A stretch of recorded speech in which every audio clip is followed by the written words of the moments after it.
যাবো।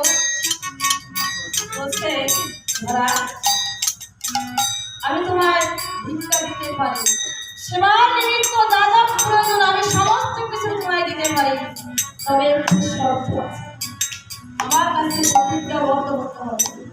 বলছে বলো, তুমি যা বলবে আমি তাই বলবো। তখন বলছে ধরা